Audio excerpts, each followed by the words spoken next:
hazard that's happening out here in Kau.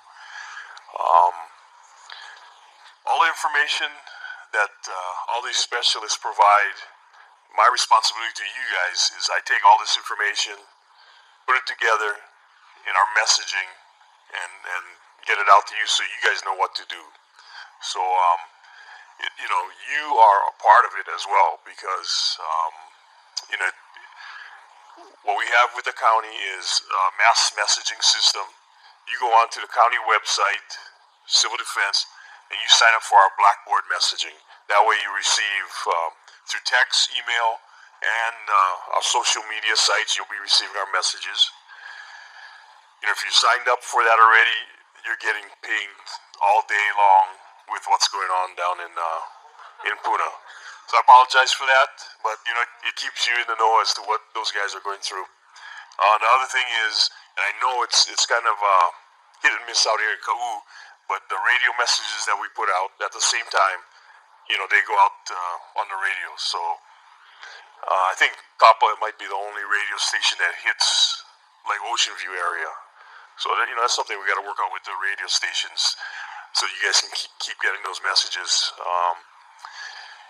So aside from working with the specialists, developing what your guys' actions are, that's what we work on.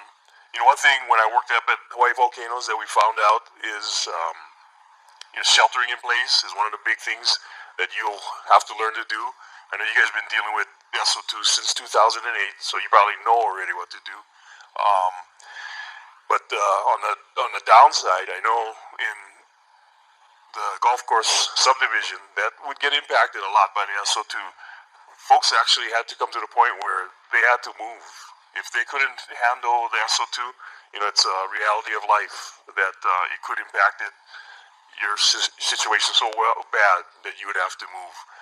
That's the worst case scenario, but you're going to have to adapt. Either shelter in place or leave the area for a short time. Because we found out in a couple of situations that Civil Defense evacuated the golf course subdivision.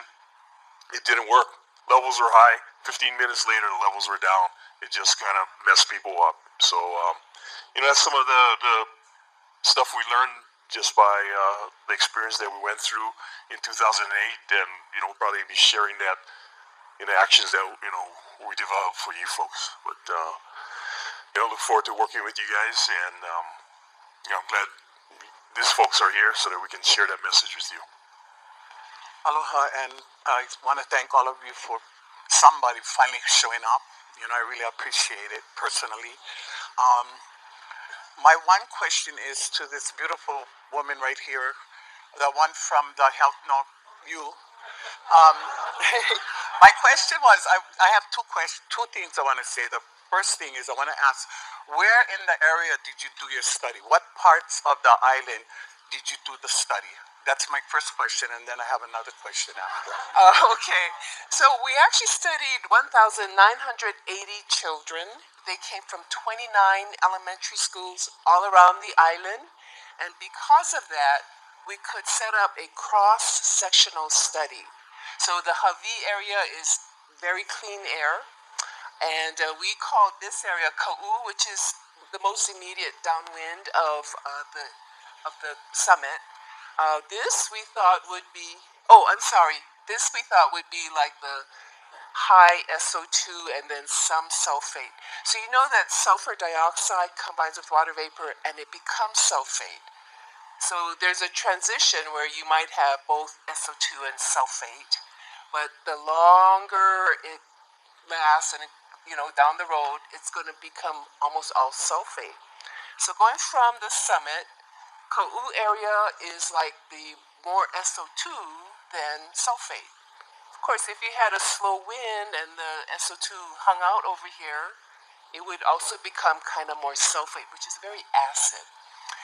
Then Kona was the second area, and we called that high acid because what happens is when you're normally during the trade winds, the sulfur dioxide and the sulfate particles kind of hang out over the ocean. And when you have land and water next to each other, the land will heat up first on the Kona side, and it'll kind of pull the fog back on shore during the day. That's why you can see it coming up, right? And then nighttime, it comes down. The cold mountain air is heavy, pushes it back out. But that fog can stay there for days to weeks, becoming more and more acid. And then the next section up north, it's protected by the mountains. The winds sweep it clean. So the Hawi Kapa'au area, very clean. We monitored, and then it got boring, so we just took it down. And then the interesting part is Hilo area, Hilo Hamakua Mountain View. That is during trade winds. That's pretty clean. But then you have a day like yesterday over the weekend when the winds died down or they changed direction. It'll fumigate. It'll go back upwards. So that we call the intermittent. So we studied all around the island, and we had hundreds of children in each area. Okay, the result was this. Yeah, so this is what, but you got to know it's the power of, this was a powerful study because it's a natural, very well defined experiment. We found that the highest asthma was, where would you think? Nope. Nope. It was Hilo, intermittent. And what happened was, you see, what we found was there are probably many other things that define asthma more than the volcanic air pollution. So if you look at volcanic air pollution, as long as you don't get other things mixed up in it, like smog or tobacco smoke or all that kind of thing, it's relatively pure. And what we found was, even in Kona, which was as acid as the worst place in these urban studies where they were studying smog, Kona is the most acid, and it was the same level as Uniontown, Pennsylvania, steel mills, furnaces, and they didn't have higher asthma. But, and it was interesting, it totally floored us, and we made sure that we were finding the same thing, but it repeated year after year after year. It seemed to be more in the Hilo area, and there are other things that, beyond the volcanic air pollution. So we actually, in that regard, found it kind of reassuring. We did find, though, that if you already have asthma because of other things, like it runs in your family, or you're exposed to tobacco smoke, which does cause asthma,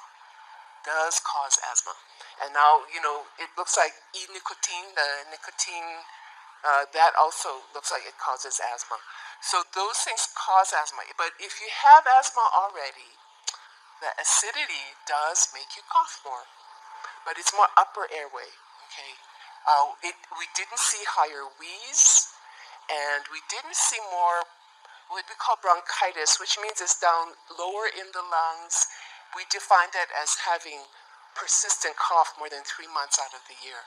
They did see higher bronchitis in the studies of smog, but we didn't see it in VOG. So it was really showing us that the acidity doesn't cause these issues. It's these other things that you find in smog, which when you burn fossil fuel or biomass, like when you burn tobacco, those have 3,000 to 4,000 other chemicals and toxins in them, and those probably are causal. So keep the rest of the air clean. Knowing at the time when the ash first hit here, this place was like snow. Okay, I drove through here. My route but coming to, couldn't see on the highway, couldn't see the magnum trees on either side. This is blank. Okay, knowing that all of our children was in this school. Okay, this really was irritating because the officials, I called the governor's office, I called Rodman, I called Josh Green, I called all these different officials and asked them, education department, I called everybody because, I'm not only a grandma, I'm a great grandma. I had 25 grandchildren, I have 12 great grandchildren, and they're all mine, okay, because I had 6 children. But my concern was why our school did not close down. And I don't care what. It doesn't take, I don't need a university degree to figure that out. to look and say, you know what, this school gotta close. Because it's bad enough just listening to brother and he's telling us, if it gets bad enough, you gotta move. Well, if it's that bad, I mean, how come everybody in school? You know, it just didn't make any sense and it bothered me. It really bothered me because day by day, nobody could bring their Okole over here to come look. I mean, I know how important everything was on that side of the island. That was needed. But all these officials that came, they could have spent one night and take the state van and come out here and take a look what was going on. Our babies were being exposed, walking around, you know what I mean? Some stayed home. Some had the mind and the sense to say, you know, how it is, my baby's going to stay home. But I don't know how even the officials running the school, I'm not talking about our regular workers, I'm talking about the higher ups, to say, you know what, this school got to close. Whether it's today, couple of days, 1 week, whatever. It was very irritating to know that our babies was running around here. We love Kau. We love Kau. And you know what, not only in this modern time, but the people with Hawaiian ancestry, we've been exposed to this for hundreds of years. It's in our DNA already. See? So, but you know what? To close down the school, huh? I gotta get one degree for manage that in my mind. Do I need a university degree to figure this out? No, I don't. Common sense will tell you close the school down. That was needed, I think. This is important. It's important to hear the voices, for sure. No, I understand the concern, and it can be very striking. Because I've been in Kalikikua, for instance, when the fog was heavy, and you couldn't see that wall over there, and they were in school. So the thing about what you were seeing, we do have colleagues who live in the shadow of a volcano for a long time. And the ash that you're seeing, okay, so there's a lot of particles that emanate when the steam clouds erupt and they fall. So the ash is the stuff that we define as less than 2 millimeter, is very small. In general, the ash, you know, it is a nuisance. It falls on the skin, can get in the eyes, it can clog up your, get in your nasal passages. But in general, ash is not what we call respirable. It actually doesn't float down into your lungs. It'll get your eyes, but sometimes a school building may have more protection. Well, outside, and that's why you say don't stay outside too long, come inside. Common sense is, come inside. So it'll get in your eyes, but you have natural protections. In the nasal passages, that's why there are hairs in there. And if you look at your nose, it's got all these curves and turbinates, they call them. So particles will lodge there. And you can wash it out, but that's why we say don't play outside in the ashfall. But I'm not sure you need to close the school. I don't know that you do, but do not stay in the ash. Okay, the one good thing about it is it doesn't get down deep into the lungs. So the question is, if it's not respirable, why wear a mask? I gotta say, I think people wanted to do something, but the best thing is to be freely breathing in a room like this, where you keep the air as clean as you can, not only of ash and respirable particles, but be mindful of all the things that don't come from a volcano that you always have to worry about. Carbon monoxide. I was at a health fair, and I was measuring carbon monoxide, and was climbing in everybody, and they blamed the volcano, but it was a diesel truck outside pumping water. So it is better to be freely breathing. Let me show you why. Can you send me the N95? So the N95, I mean, to wear this for a long period of time, like a whole school day, not a good idea, because you're going to make it airtight. And then when you are having a lot of ashfall, if you're outside playing in this, it's going to clog and it's airtight. And so people they'll have trouble getting air in or out. That's why I worry about having children do it, or maybe people who maybe don't know how to express that they cannot breathe. So maybe the very elderly, someone with stroke. Be careful about that because they may be unprotected. Freely breathing, shelter in place, better. I am the kindergarten teacher here at Pahala, and the first morning that we had the big ashfall, I was like, are we going to have school? I got 15 little keiki that I got to be responsible for, and I thought, okay, let's look. And I looked at my house. I got no air conditioning. I got no air filters. I got nothing in my house, and I thought, I live in a pretty nice house. I bet a lot of my kids don't have anything better than I have. So I thought it through, and I thought, in my classroom, there's a filter. There's an air filter that I happen to leave on all night and leave my windows and doors closed. So I said, you know what? I'm going to be better off going to school. And most of my children are going to be better off in my room with that air filter. So I went to school, made sure everything was tight, had the filter on, we turned on the fans, and I'm telling you, it was hotter. It was hot. By the end of the day, we were all hot. But when we left the room to go anywhere, the school had found some masks for children. We decorated them, put hearts and flowers on them, and we wore them. And when they went out to play, for some reason, this was the question I was going to ask. I go to school, everything's closed up. Okay, leave the doors closed, close the windows, turn on the fans, don't let your kids out. And then at some point, oh, fine, go out and play and blah, blah, blah. And I'm like, how can 30 minutes later you can go out and play when you were wearing a mask and walking around scared to breathe 30 minutes before? So that was my question about the change in the recommendations, because I just wanted to keep them in and keep them sheltered in place. We have plenty of good stuff to do in the classroom, and I didn't need them to go outside. But then I would get this message, and I was like, oh, they'd say, open your doors, open your windows, create a flow. And then I was like, is there that big of a quick change when the winds come and blow it away?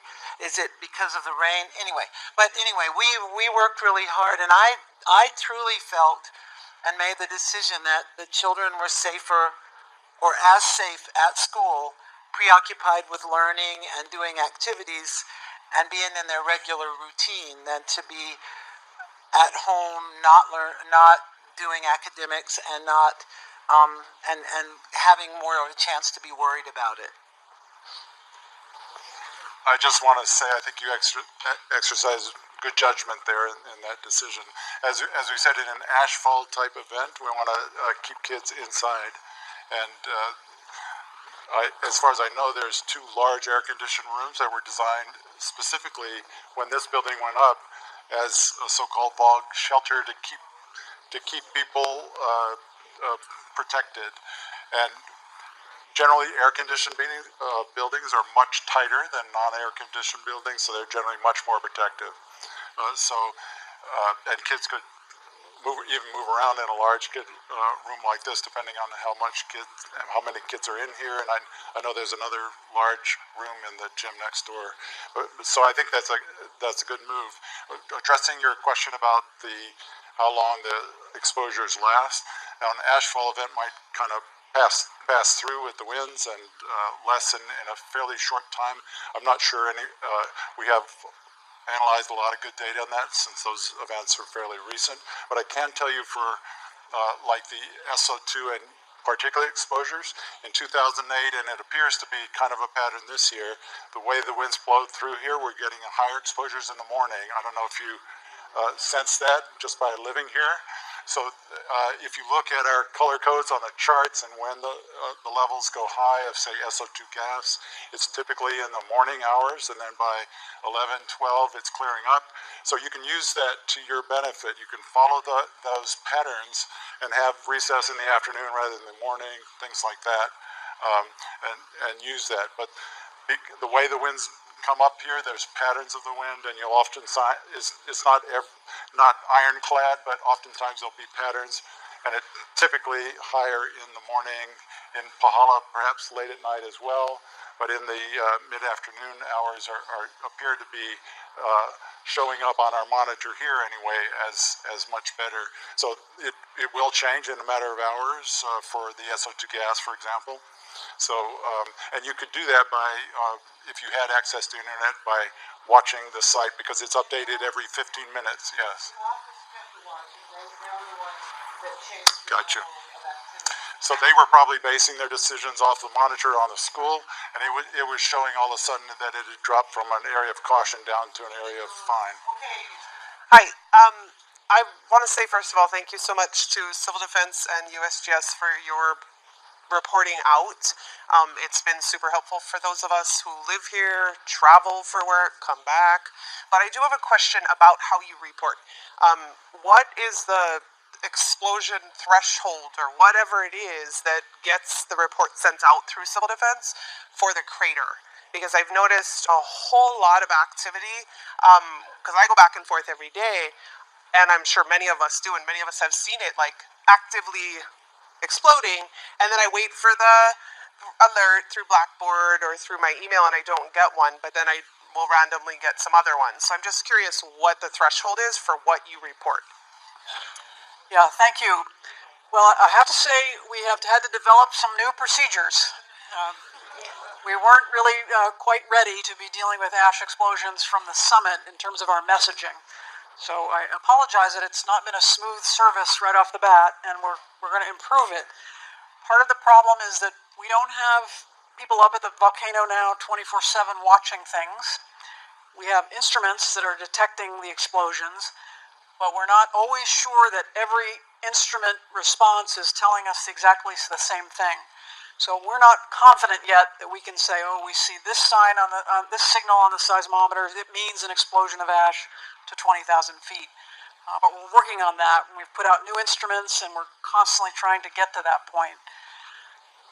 The other part of this, though, is that the Weather Service has this radar down here, and that radar is very good at seeing the ash cloud. And we are in discussion with the Weather Service about how to better react to the sudden signal when they see an ash cloud or cloud on the radar, and how we can more rapidly get a message out. I hope that this is clear, though, that there will always be an element of uncertainty, because we may have to put out an alert that we see a cloud up to 15,000, 20,000 feet, but we don't really know how much ash is in that cloud. And so there may be an alert saying downwind communities be ready, and the ash may not come. So I hope if that happens a few times, you don't say, oh, I'm not going to pay attention anymore. We'll do our best to prevent that, but it will happen. So okay. Thank you. You can send the messages to me. Honestly, I will accept them in my inbox. I promise. What kind of effects does the ash have on your skin? Yeah, that's a good question. I think the first point to note is that when ash falls, it's going to fall cool, so it won't land on you and burn. It's just when it falls, like ambient temperature. The point was that it falls cold, so it won't burn you if it falls on you. The other thing about ash is that it can dry your skin out a lot, and so keeping your skin moisturized is usually a pretty good idea. When I work in the lab afterwards, my hands are often cracked from just handling a lot of ash, but it's not poisonous. It won't start burning or eating your skin or anything like that. You can dust it off, take a shower. The only other thing is that in this ash, there's probably a lot of sulfur dioxide stuck to it, and so it might smell. If you're particularly sensitive, it might irritate your nose afterwards. So washing it off is a reasonable idea, not for health effects, but for your own comfort.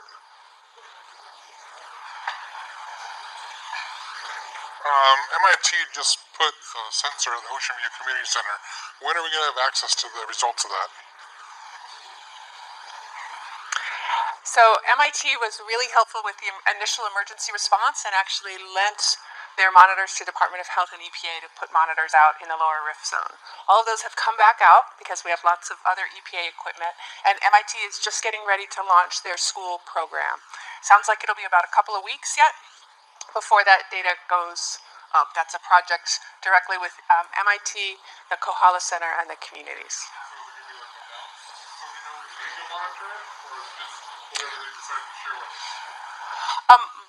Again, that's not a program that we're doing directly, but my understanding is the whole intent is community engagement. They will be posting it with two things, both the standard 6-color chart that you're familiar with. There'll be a big note on it saying this is a research project. So it'll also have a link to civil defense. So you don't want to go there to be making your evacuations decisions. You want to be listening to the radio. But so that my understanding is that intent is to do that. They're not, many of those sensors aren't going to be in the eruptive areas, but all from here all the way up. Yeah, all over. Yeah. We did this from the largest submarine in the country. So, right, honestly, that's 500 pretty good. Yes, 500 parts per million, yes. So that is still, so the Department of Health, actually some of those same things happen in the Kona area as well. And we realize the Department of Health has, especially when it's our monitors, has a separate obligation to let folks know about ash advisories. That was a real mistake that we made with respect to Kona, for example, yesterday.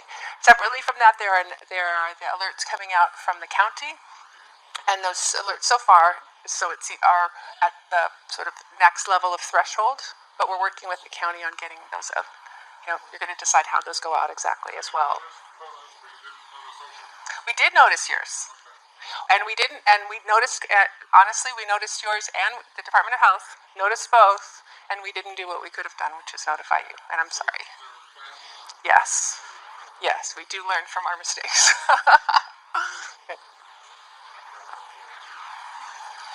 So I have a lot of concerns. Once this ash fall started, I started an online kaukako to see what input we could get as far as help that is needed out there. And with Ocean View, we've got a bunch of notifications as far as ash falling in their water tanks, parents having to bait their kids with bottled water. A lot of them have asthma, and we helped one parent yesterday where she had to use the rest of her food stamps to buy bottled water so she could bait her kids and help her baby with asthma machines and so forth. So my husband and I, we donated a couple cans of formula to her, and then I got with Pastor Troy Gakayan to see if somebody could run out there and take her some cases of water and the formula. So again, with Ocean View, the ash falling out in their water tanks and in their filters is a concern. And then we also have been asking donations for a mask because I know you folks pass it out periodically. So we've been asking for donations, and people's been mailing a bunch of masks to us, and my husband and I have been personally mailing it out to people that can't get out there to get the mask. So I've been personally just throwing it out there social media wise and trying to get feedback to see what kind of help is people in need and what can be done to get our district the help that they need as far as water and purifiers for families, or cleaning out people's water tanks, making sure they cover them with tarps and so forth. So that was just my concern. And then another thing, in a time of evacuation, if and so we all got to evacuate, what is the plan for that? And, where are we going to go? If people don't have places to go, what is the action plan for that as far as evacuating? I'm going to go to the evacuation site first. Well, like I mentioned before, with ash, it's the same thing as SO2, where you shelter in place. So, and the tough thing is that we don't know when ash explosion is going to happen. We're finding out, after the fact, and so it's going to be on our side. We're going to have to get the message out to you guys fast enough so that you can make sure that you're shutting down your house, closing up your windows, your doors, and making sure that you're sheltering in place. In the worst case scenario, we do have identified areas within the communities that you can go to for evacuation. This would be one of the facilities, but I know folks are more comfortable in their own places, and so that's part of the adjustment that we're all going to have to make. You guys got a new issue that you're going to have to deal with out here with ash. You guys been dealing with SO2 since 2008. Now it's going to be ash, so you're going to have to come up with ideas how to weatherproof your house so that the ash won't come through the window sills or the door sills. And the county is able to research that kind of stuff, see what's available for you all. But evacuation, I don't think that's necessary. What we push is shelter in place. So thank you for being a person in the community that's helping out. It's wonderful. We wanted to get like a hub place where we can offer cases of water to people, especially in Ocean View. Like I live here in Pahala and I'm on county water. And then also being able to test our waters to see, if the waters are good to even drink from the county faucets and so forth. And then getting the people out in Ocean View some water, because, just hearing this mom's story with her infants, and I have children that have asthma, it really touched my heart. And I had to just totally reach out to her, and I feel for the rest that's out there that needs support. So that's our goal, is to get the support that they need with water and so forth. Thank you. Thank you all for being here this evening. Quick question for John. I think that was his name.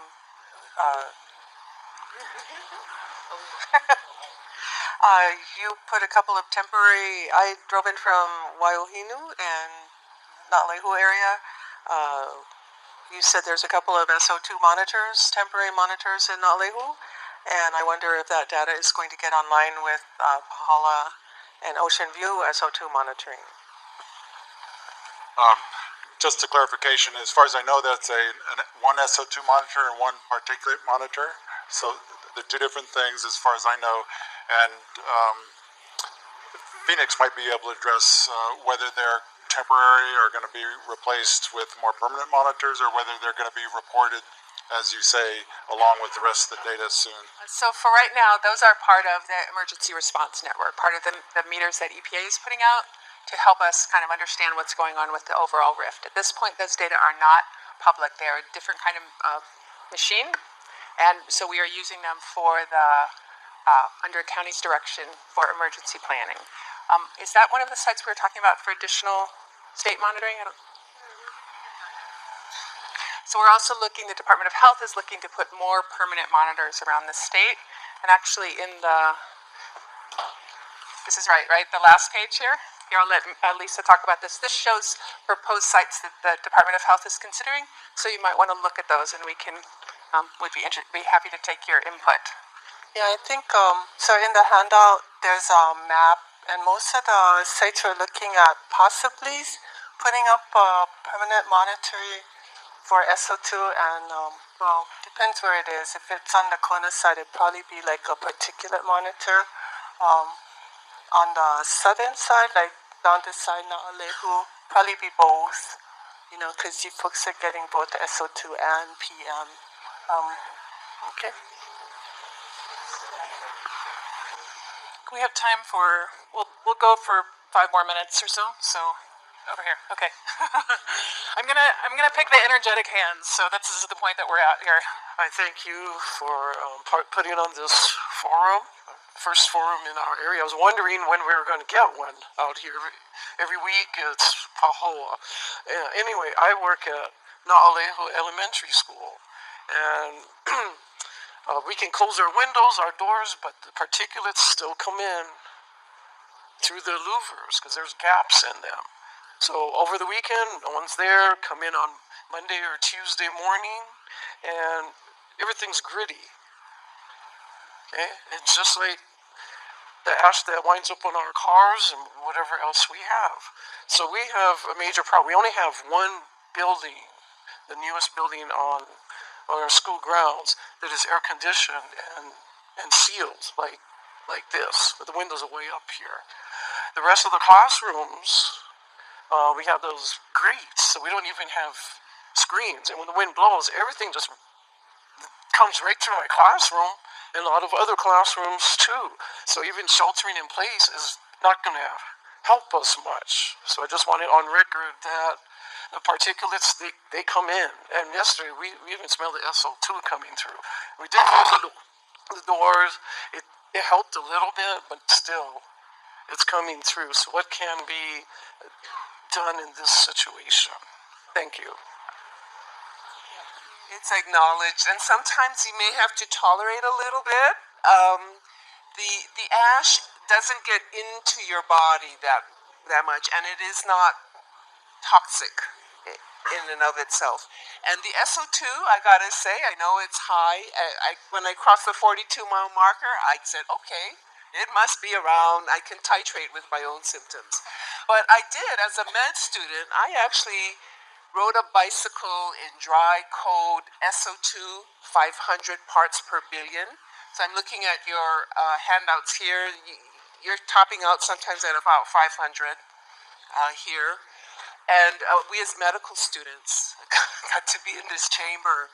And, you know, I was disappointed. Nothing happened to me. But my then boyfriend, he had a little asthma and he had a reaction. So there's some susceptibility. Not everyone's going to have that. But most of us can actually tolerate 500 for a little bit. Okay, I don't go wallow in it, but we also don't need to be airtight, I think. If I could just add on to that by saying some of the handouts in the back that I hope all of you can pick up have some great information based on communities around the world that have dealt with ashfall. And there's a whole section in here about cleaning up inside your home or your school with tips about what to do. I think Dr. Tam is correct that we all can tolerate exposure to a little bit of ash. It's not going to hurt us at the levels you're describing, but there are some suggestions in here about how to clean it up. And I think that's advisable. So please pick up one of these brochures in the back. Yeah, we definitely have enough of those brochures for everyone here. So Thank you very much. Very well done. We started importing from Australia these disposable face masks. They're rated at N99 and also take out sulfuric acid and SO2. Also for chemical warfare, it does also take out mustard gas. And we tried them, brought them in, and they're doing very well. And brought in a second shipment, but the demand is too big. So I have to ration it in terms of the sales of it. We're selling it for $7, and we're donating a portion to charity, and our companies were subsidizing the mask. So regarding the question of rationing in terms of selective selling, we're looking at rationing by sensitive groups using prescription respirators or prescription as a means to determine who to give it to, who sell it to. Can I have your opinion as to how we can help get it to sensitive groups? Because we don't want to just give it to people who can afford it. We want to get it to sensitive groups of people.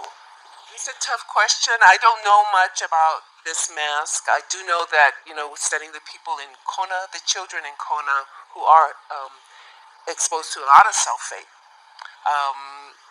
that most of them didn't have much problem. So the ones with asthma, and even then, not everyone with asthma was susceptible to the same degree. So it's likely, and then we also found that there are people who hadn't been diagnosed yet. Our study found them, by our methods.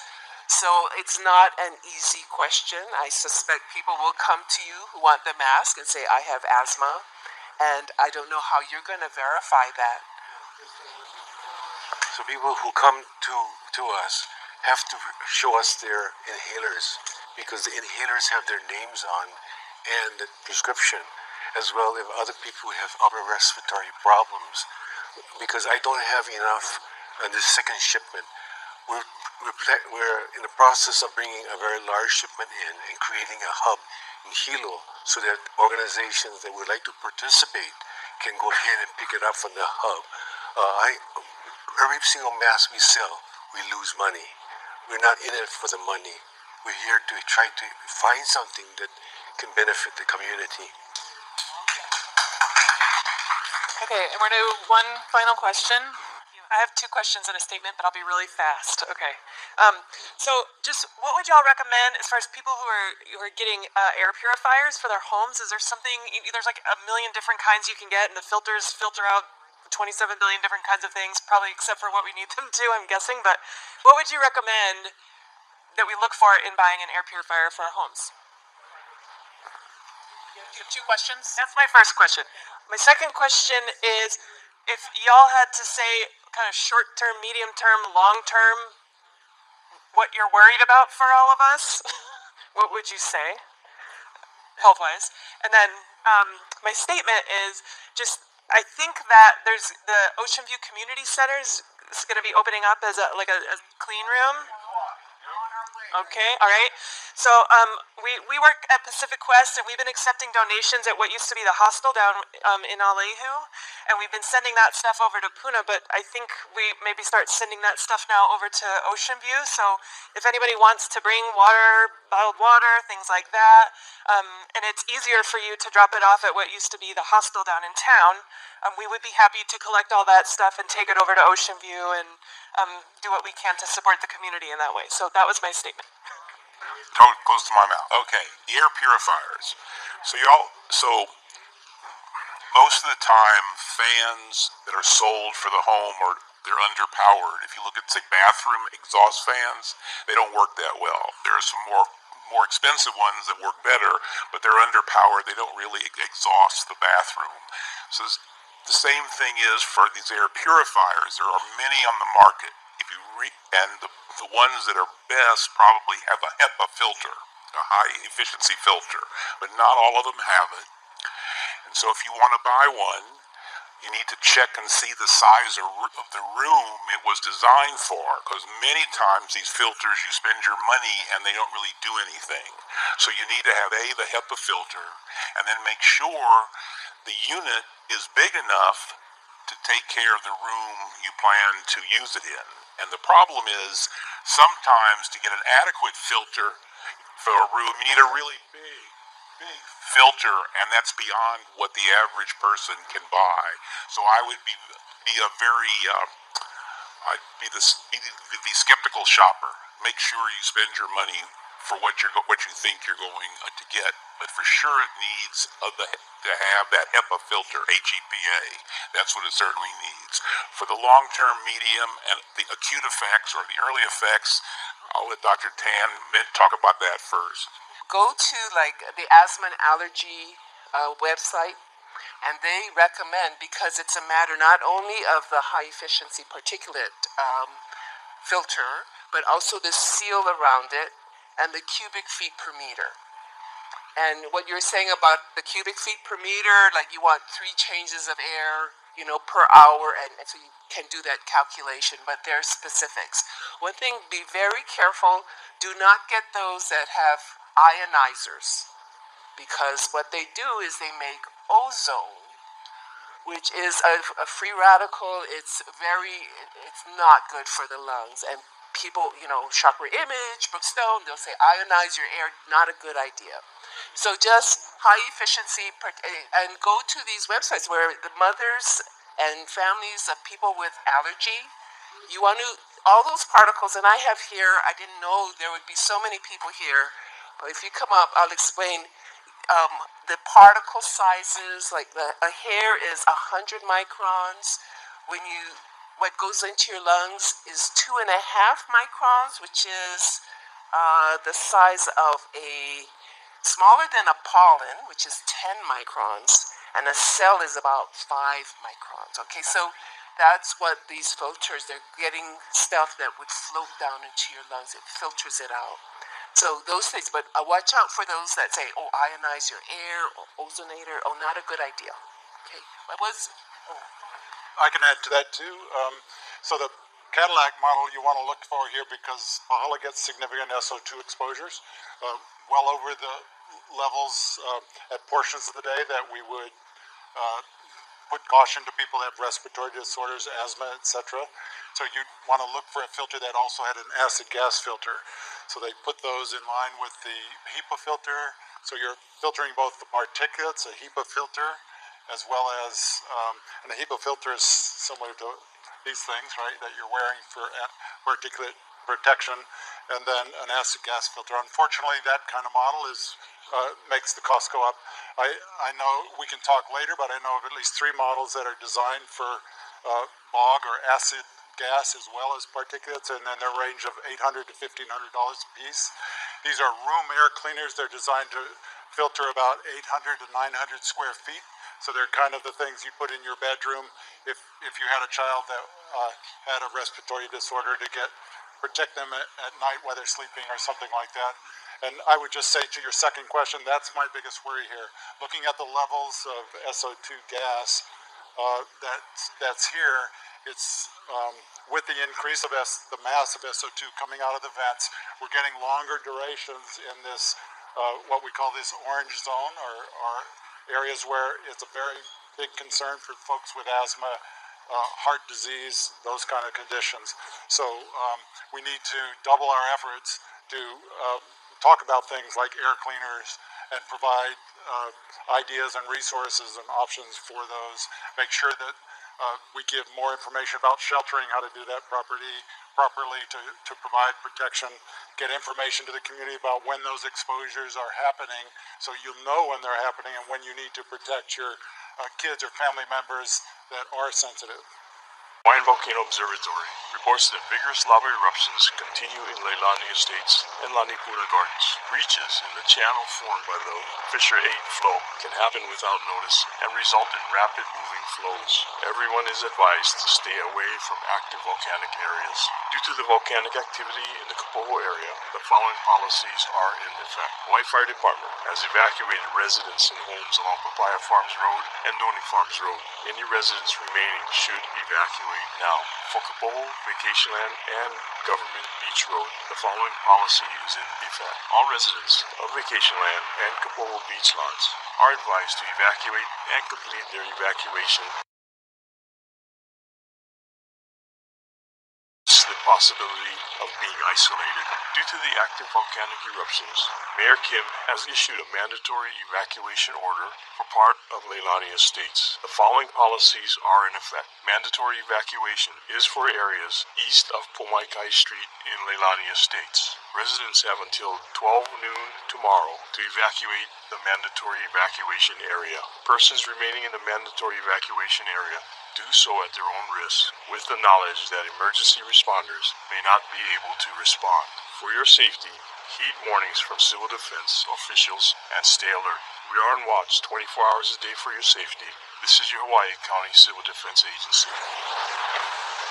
Volcano Observatory reports that vigorous lava eruptions continue from the lower East Rift Zone fissure system in the area of Leilani Estates and Lanipuna Gardens. Due to the active volcanic eruptions, Mayor Kim has issued a mandatory evacuation order for Leilani Estates. The following policies are in effect. Starting at 12:06 p.m. today, the mandatory evacuation order is in effect for all civilians in Leilani Estates, including and east of Pomaikai Street. Everyone will have 24 hours from the effective date and time to evacuate the mandatory evacuation area. Persons remaining in the mandatory evacuation area beyond the effective date and time of this order do so at their own risks, with the knowledge that emergency responders may not respond. Persons in violation of this order are subject to arrest and will be liable for any costs associated with rescue operations in the mandatory evacuation area. Refusing to evacuate may put you, your family, and first responders in danger. Heed warnings from civil defense officials and stay alert. We are on watch 24 hours a day for your safety. Thank you for listening. This is your Hawaii County Civil Defense Agency. Okay, that was a drone footage that was recorded during the rapid outbreak of lava that occurred in Leilani Estate. That went down Luana Street and took out the 10 lots in 10 minutes. And there was a resident that was trapped by lava, basically between. I don't know the exact story, but it was certainly between lava and I believe a dense forest. And we had a drone crew being flown by the USGS while this was underway, and the drone crew was in the area, and the drone crew was able to find out where this person was that was trapped and lead people to rescue him. So what you're seeing is kind of people running through the flashlights of people trying to get this person rescued, and they were rescued.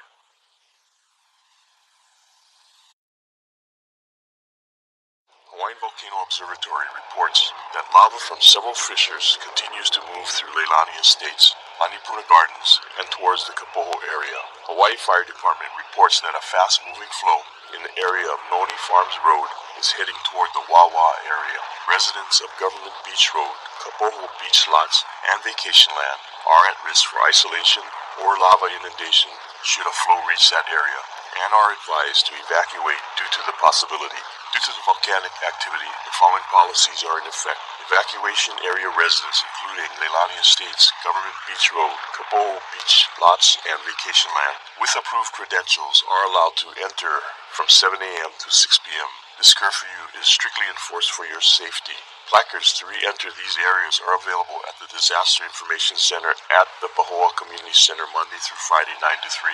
Highway 132 is closed. Residents close to any volcanic activity should remain alert and be prepared to voluntarily evacuate if necessary. Stay tuned to local radio stations for updates from Civil Defense. We are on watch 24 hours a day for your safety. Thank you for listening. This is your Hawaii County Civil Defense Agency.